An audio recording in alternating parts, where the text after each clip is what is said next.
O Dr. Cliff Capono pode ser o melhor e mais inteligente surfista do mundo.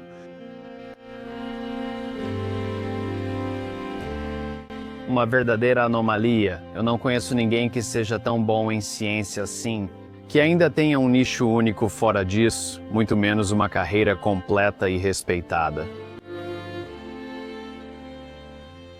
Nunca ouvi falar de outro surfista que tenha um doutorado. E eu acho muito irado que ele foi para a escola, se tornou doutor, surfou e mandou bem esse tempo todo e nunca, tirou o pé do acelerador. Nunca vou me decepcionar ao ver uma onda surfada por ele, sabe? Ele pode fazer o Big A ou qualquer coisa assim, mas é o pacote completo. E eu simplesmente adoro ver isso. Quero dizer, ele é daqueles que se fundem com a água. E eu acho que isso só acontece quando você nasce nesse ambiente e vive nas ilhas, vive na água durante toda a sua vida. Ele é um dos poucos surfistas que entende seus ancestrais. Ele fala a língua nativa, tem sangue havaiano e também é um mensageiro desse passado para o presente. Você só sabe quem é quando entende sua origem. Ele está trazendo a cultura, a língua, ele está representando seus ancestrais, sabe? Ele está trazendo tudo. É empolgante.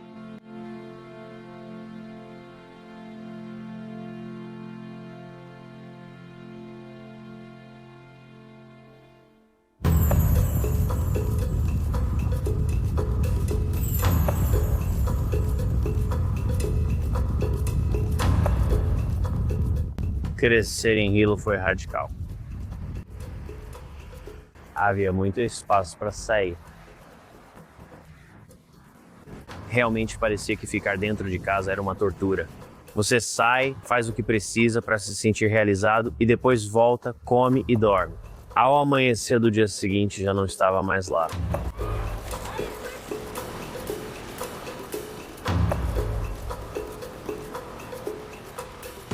Crescendo no surf em Hilo, nunca pensei em ser surfista profissional. Isso nem passava pela minha cabeça. Surfar era apenas divertido. As pessoas vêm aqui de Oahu, sabe, e perguntam: e aí, cadê a sua onda? É isso aqui. Um suspiro de decepção quase sempre, mas... É extremamente raro ver surfistas profissionais vindo daquela praia. Há menos de uma mão cheia de pessoas que, entre aspas, conseguiram sair de lá. Na maioria das vezes, estamos pegando ondas que duram apenas 5 segundos, mas aprendemos a usar as ondas que temos e nos adaptamos a qualquer tipo de mar que aparece. Você está com dor de cabeça? Não. Está com visão dupla? Não. Ele é sinistro. Sabe, ele surfa qualquer onda, seja laje, beach break, grandes ou pequenas. Ele consegue mandar aéreos, é tudo. Ele parece ser o pacote completo quando se trata de surf. Poucos caras no mundo seriam os melhores nisso, né? E acho que isso também atrai o surfista comum. Sabe, isso te anima a remar pra fora. Você pensa, eu posso fazer isso, sabe? Eu quero pegar uma onda que pareça assim. Um bom estilo nasce de ter uma relação muito boa com o oceano. E tem isso, tem algo acontecendo ali, tem um fluxo, tem uma conexão imediata, já na primeira curva de base. Eu vejo isso com o Cliff. Isso salta aos olhos, você reconhece e quer mais.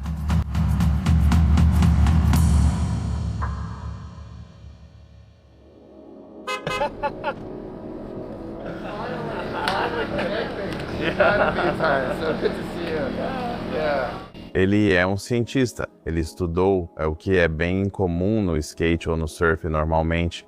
Isso não é prioridade para a maioria das pessoas. É como se, uma vez que você pega o gosto pelo surf ou pelo skate, você fica totalmente imerso nesse mundo e parece que nada mais importa. Eu meio que tive dificuldades na sala de aula porque isso me tirava do lado de fora e me colocava de volta para dentro por longos períodos de tempo. E meu pai foi muito importante para que eu sentisse que havia valor na educação. Ele também era alguém que mostrava que você nem sempre aprende na sala de aula. Então a gente ia muito para o rio, nadava nas lagoas, pulava das cachoeiras ou surfava nas ondas que ficavam bem na saída do rio. Esse era o meu mundo.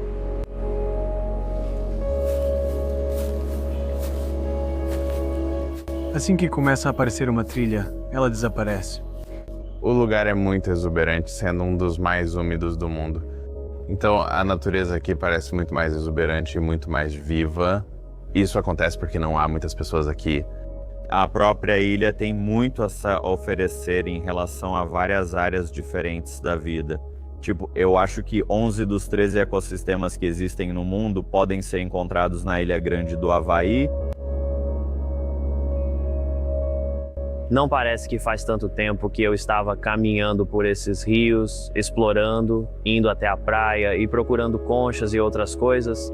Tipo, parece uma forma de passar o tempo e estar em contato com a natureza. Esse era o jeito dele se soltar, sabe? Onde ele podia ser uma criança, podia ser livre e um explorador, sabe? Ele é quem ele é porque quando você está lá, tem tanta coisa para aprender e ele é simplesmente uma pessoa naturalmente curiosa. E eu acho que isso é profundamente inspirado pelo lugar de onde ele vem.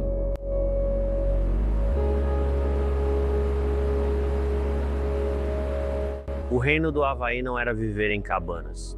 Tipo, nós tínhamos eletricidade antes da Casa Branca, tínhamos livre comércio, tínhamos uma marinha, tínhamos embaixadas internacionais. O povo havaiano possuía a maior taxa de alfabetização do mundo. A rainha falava vários idiomas. Quando me formei no ensino médio em 2005, havia apenas 50 havaianos nativos com doutorado até então. E havia infraestrutura praticamente em todo lugar que queria apoiar a ascensão de cientistas havaianos nativos. Isso foi cultivado, incentivado e encorajado. Surf, nem tanto. Sabe, nenhum pai queria que seus filhos crescessem para se tornarem surfistas, porque era um esporte meio obscuro e tinha uma reputação bem baixa. Querer ser alguém, fazer algo, conseguir um emprego. Sabe, era tipo nos anos 70 ou 80, eles eram vistos assim como usuários de maconha, basicamente como vagabundos. E aí passamos para os anos 90 e 2000. Cara, você pode fazer carreira surfando e ter uma vida ótima, mas isso é super raro. Existem algumas nuances na busca por uma carreira que, se você tiver alguém do seu lado para compartilhar essa informação com você, acho que você pode conseguir. Eu não tive isso no surf, mas tive na ciência. Havia pessoas que queriam ver um havaiano ter sucesso nesse meio. Foi engraçado, porque ele era muito focado na escola, mas sua paixão pelo surf sempre aparecia. Era só subir e subir, só, escola surf. E eu me lembro de uma vez em que ele teve que decidir, vou para os Estados Unidos, vou para San Diego. Foi uma grande decisão para ele. Ele basicamente pediu o meu conselho. Ele disse, eu não sei, eu quero ir, porque quero conseguir meus diplomas. Mas ao mesmo tempo eu fico tipo, eu tenho medo. Nunca tinha saído do Havaí antes. Eu só pensava, não sei, amo tanto minha casa e tudo em estar lá que ele ficou. E aí, o que vai fazer? E eu, não sei. E ele falou, você deveria ir para Zainas.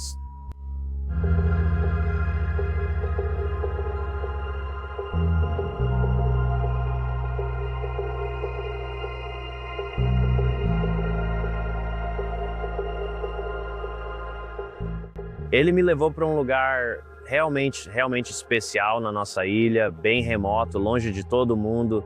Eu disse, sabe, só você vai saber o que quer fazer. E talvez você devesse ir até lá e encontrar sua resposta. Foi engraçado porque ele hesitou. Não sei se quero ir sozinho. Falei que o encontraria lá dentro, mas nunca fui.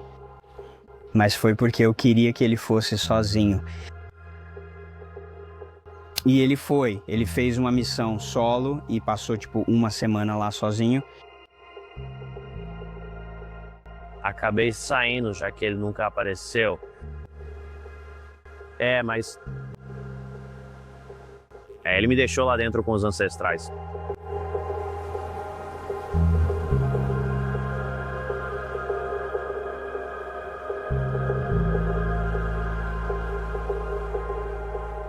Eu me lembro dele me pegando, abaixando o vidro e só se inclinando. E agora, Maracliff, o que você fará? Eu olhei para ele e falei, eu vou embora. Sim, e aí acabei indo embora alguns meses depois e, na verdade, fiquei fora por 6 anos.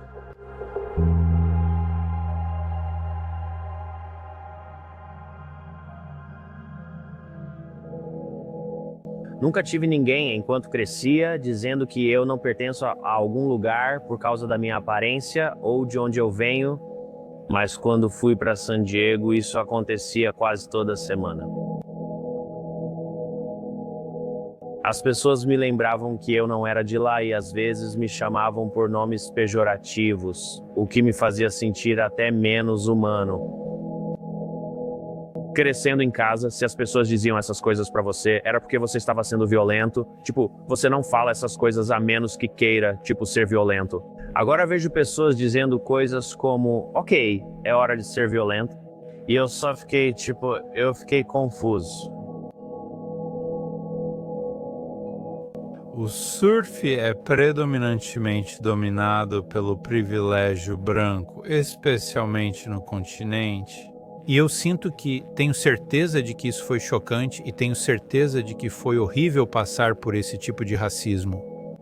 Tenho certeza de que é só horrível.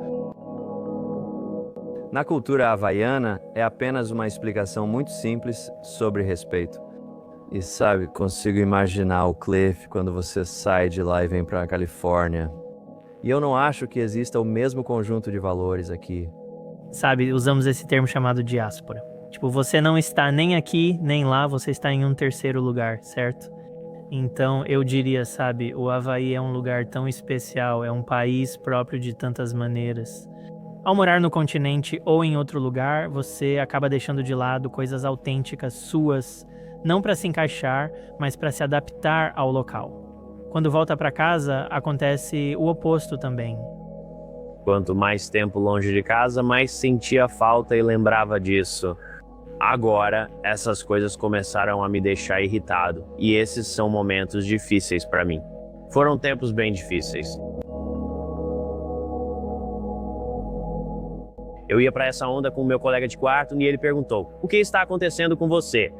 E eu só estava descendo a colina, olhando para as ondas, sabendo no que eu estava prestes a me meter com aquela energia negativa que cercava alguns dos picos de surf.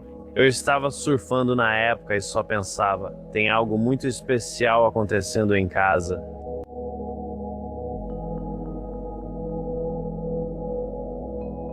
Eu me lembro de ver Shane Dorian ficando em pé dentro de uma onda enorme, num tubo em Jaws, e aquilo explodiu minha mente. Só quando Dorian remou em algumas das maiores ondas que eu acho que alguém já tinha visto alguém remar, aqueles caras estavam ficando tão insanos nessas situações que Jaws era o lugar onde você tinha que deixar sua marca como surfista de remada. A forma como o Jaws quebra, a intensidade de como ela entra e como ela se forma e como ela se curva de volta para si mesma. Ver aqueles caras dropando por trás, pegando ondas e entrando, num tubo de 6 metros, não só uma seção, mas uma onda inteira formando tubo na linha. Você pensa, isso parece assustador. Vamos ser sinceros. Aquilo foi o início de uma nova era em Jaws. Acho que quem queria surfar ondas grandes e surfar bem voltou a prestar atenção. Foi um momento realmente inspirador quando vi essas pessoas surfando em Jaws. E havia uma sensação como se eu quero fazer parte de tudo o que está acontecendo em casa.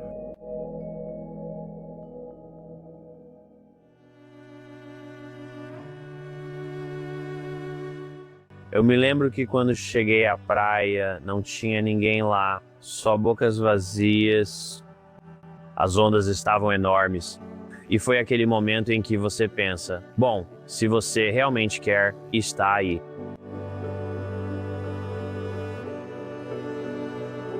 eu me lembro de remar para minha primeira onda e vi aquela parede enorme de água se curvando, refletindo no Recife e só aumentando. Nunca tinha visto algo assim antes. Eu recuei e voltei para trás.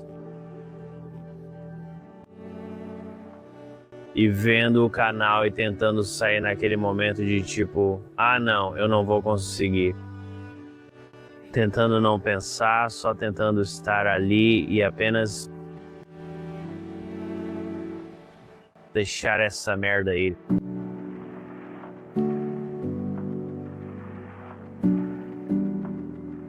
É como se fosse uma liberação de toda aquela merda negativa com a qual eu estava lidando na Califórnia e estando longe. E quando cheguei ao final do passeio, eu senti que eu era o Shane. Não foi, de novo, uma onda enorme como a do Shane. Era só uma pequena lá fora. Mas para mim, senti que fui visto, sabe, naquele momento. Aquela para mim foi uma onda da minha vida.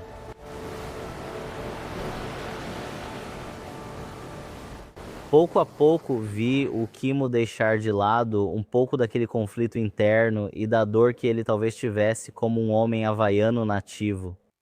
E então ele parou de se comparar com o grupo de colegas dele.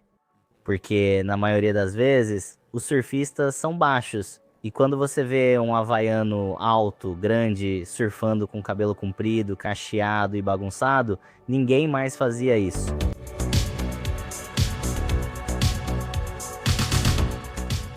Eu não achava que ele estava surfando em Jaws, eu não fazia ideia.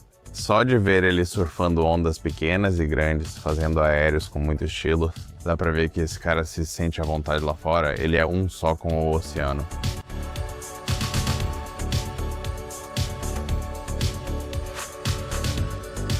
Cliff é a única pessoa com quem já surfei que quando ele fica em pé na prancha, parece que dá para ouvir música.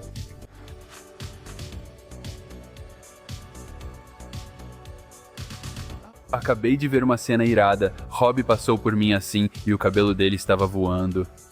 Ele estava todo estiloso, o corpo dele fazia umas poses maneiras e era como se fosse aquela coisa de sinestesia de ouvir cores, sentir o gosto dos sons e tudo mais. Você dava uma porta pra ele, ele remava e mandava bem. Eu pensava, cara, o que você está usando? Tenho certeza de que ao pegar um bom equipamento e ver seu potencial, percebeu que o céu era o limite. Acho que tivemos sorte de tudo ter acontecido com Cliff, pois outros não têm esse caminho. Elas não têm esse tipo de conhecimento e não estão fazendo esse tipo de trabalho em conjunto com o surf. Eu nem estava tentando fazer nada no surf. Eu sentia que o objetivo era conseguir um doutorado em química. Consegui o doutorado. Mas então eu também passei a fazer parte do surf profissional. Mas eu definitivamente sentia que o surf era para mim. A ciência era para a minha comunidade.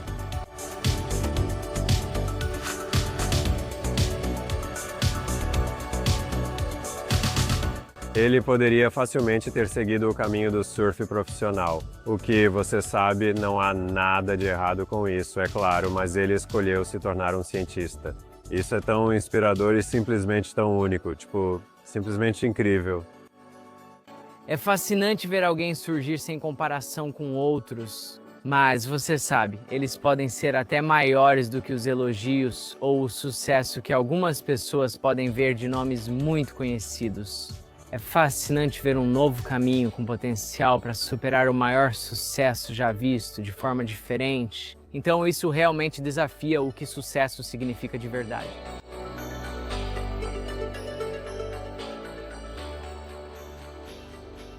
Se conseguimos ver uma sobreposição simples nos parâmetros, estamos olhando para a temperatura e salinidade. Quando ocorre essa mudança sutil nessa atual elevação de temperatura, vemos mais lagostas. O Megalab é um grupo de pesquisa que estuda o oceano e cria tecnologia para protegê-lo e disponibilizá-la a quem mais precisa. Nossa história de criação chama-se Cumulipo. O primeiro organismo criado no Cumulipo é o pólipo de coral. O Mega Lab faz um trabalho inovador quando se trata de medir os efeitos das mudanças climáticas nos recifes de coral. E como surfista, eu sempre digo para Cliff, um dia você vai nos salvar de nós mesmos. Há muitas pessoas por aí que estão conservando florestas e tentando preservar o nosso planeta, mas os recifes, a menos que você entre na água, você realmente não entende a profundidade ou a dimensão deles. O coral é basicamente uma estrutura de carbonato de cálcio que nada mais é do que osso e tem muita coisa que parece saída do Dr. Seuss acontecendo ali. Cores e formas estranhas, quase como um desenho animado ganhando vida, então você percebe que tudo está vivo.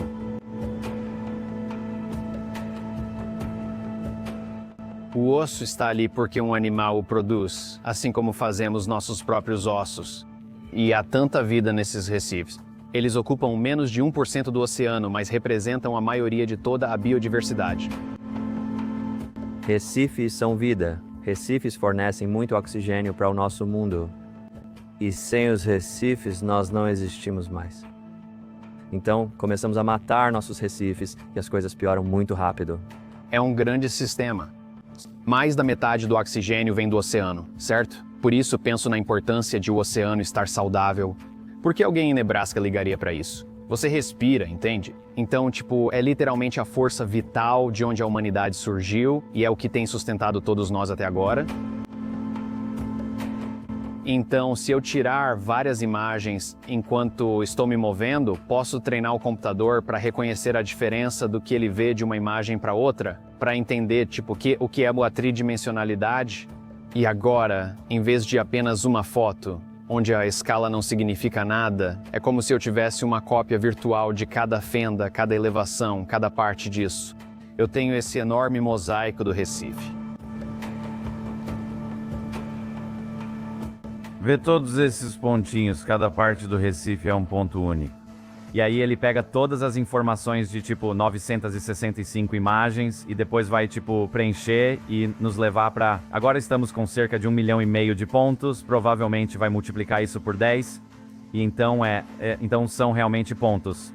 Quando todos os pontos estão conectados, você pode triangular isso. E aí você obtém uma malha sólida. E aí esse é o Recife.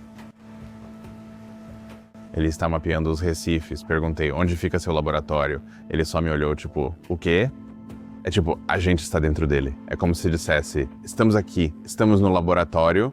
Eu fiquei não brinca, claro. É aqui que tudo acontece, lá fora no mundo. E isso para mim foi meio que surpreendente, o quanto de tempo ele passa lá fora.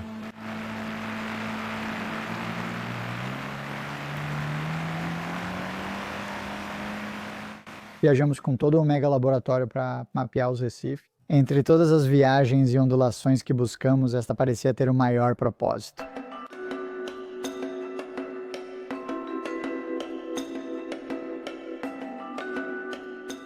Sabe, a gente não sabe se deveria plantar corais aqui ou ali. A gente não sabe se deveria colocar probióticos no Recife ou se deveria criar áreas marinhas protegidas ou não. Estamos basicamente adivinhando, e por isso o mapeamento é tão importante. O mapeamento nos permite ver o que temos e navegar para um futuro melhor.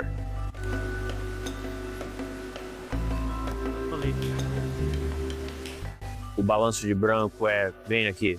Com a nossa iniciativa Mapa para Adaptar, estamos realmente criando o maior banco de dados de ciência cidadã do mundo. Queremos surfistas e skatistas, cantores e artistas. E é tão simples quanto tirar uma foto ou anotar uma observação que mostre como são os recifes ou onde eles estão ao redor do mundo. Então, debaixo d'água, na sua área de torre ou em qualquer área, você vai querer colocar essas barras de escala fora da área que deseja pesquisar. Aquela recriação que fazemos nunca desaparece. Então é como, eu sei, naquele momento era assim que parecia. Então queremos realmente dar essa ferramenta e esse poder para comunidades que muitas vezes não têm voz. No Tahiti, treinamos todos para mapear o Recife afetado pelas Olimpíadas e ninguém pode tirar isso deles. Se você fizer tudo, será o maior Recife já mapeado no mundo. sabe? Então agora não são só vozes, não é só boato. É tipo, não, olha, era assim antes e ficou assim depois. E nós contamos cada coral que eles iam destruir. Atribuímos um valor econômico a isso e agora eles podem ir lá e brigar. Eles podem dizer, você está destruindo mais de $1 milhão dos meus recursos. Assim você passa a ter uma moeda de troca diferente. Talvez possamos mostrar para você lá fora agora. Então o que fazemos é usar esta câmera. Ele está realmente ancorado na conexão, não só com a ciência dele e seguindo essas regras, mas também com a comunidade dele e com uma responsabilidade para com a família, a comunidade e essa cultura. E eu sinto que isso é incrivelmente raro e tão inspirador. Até o fim do ano, buscamos treinar 10 mil cientistas cidadãos para essa iniciativa MAPA para adaptar. Até 2030 queremos mapear 1 milhão de recifes. Para mim, esse é o objetivo. É assim que o fundo do mar é em Jaws. E por causa desse fundo, forma-se essa crista que faz com que a borda da onda avance para a parte rasa, criando aquela seção de tubo. Isso ocorre de forma consistente em Pipeline, Cloudbreak e Xiaopou, no Tahiti. Então, as melhores e mais potentes ondas tubulares do mundo, todas elas têm esse tipo de estrutura de recife plano, até que você veja esses sulcos, e esses sulcos profundos ficam exatamente onde está a melhor parte do tubo. É aqui que os tubos acontecem nas ondas.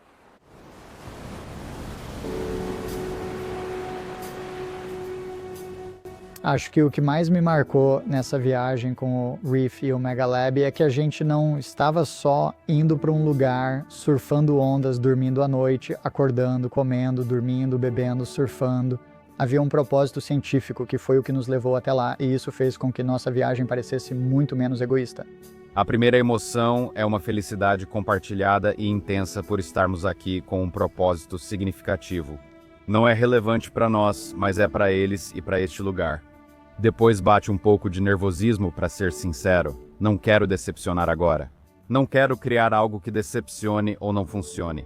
Então agora é meio que aquele momento de cumprir o compromisso de que vamos dar o nosso melhor.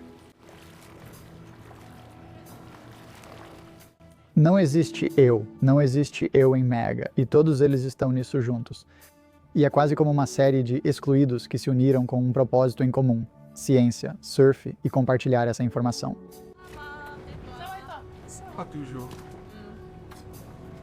Você pode ser um surfista, pode ser um artista, pode ser um skatista, sabe? Temos skatistas no nosso grupo, temos surfistas no nosso grupo, temos artistas. A gente adora conectar a ciência a essas coisas, né? E é disso que o Megalab realmente se trata. Ele nem fala sobre isso, mas ele pega orçamentos que deveriam ser para coisas bem pessoais, como o orçamento de viagem dele, ou o orçamento para uma colaboração, ou algo assim, e ele sempre direciona para promover a ciência.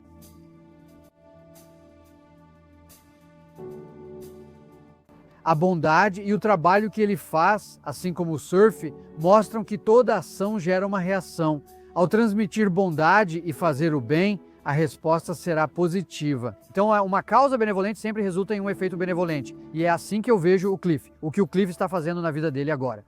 Surfar é uma atividade muito egoísta. Não ocupa só um pouco, mas praticamente todo o seu tempo. Às vezes isso ocorre às custas da família. E sabe, a gente tem que pensar nos nossos filhos e nos filhos deles e no mundo em que eles vão crescer. Idealmente, gostaríamos de deixá-lo tão bom quanto recebemos. E talvez, se conseguirmos, embora vá exigir muito trabalho, deixá-lo em uma condição ainda melhor.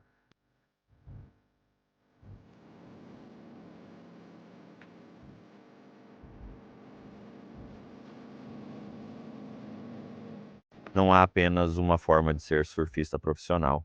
Tipo, que coisa legal pro nosso esporte ter alguém como o Cliff nos abençoar com essa ideia de, tipo, por que não, tipo, ser um médico e ainda surfar absurdamente bem?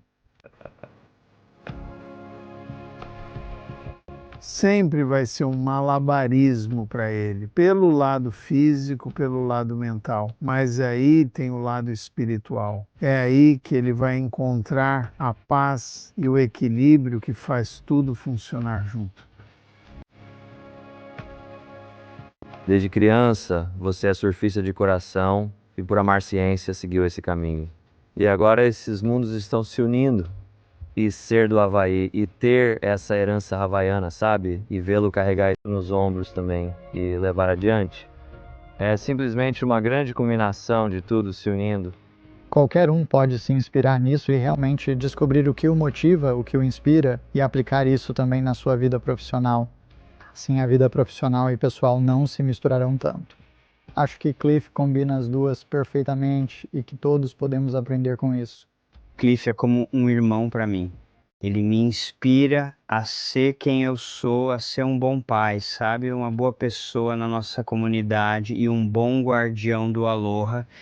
Sou abençoado por tê-lo na minha vida.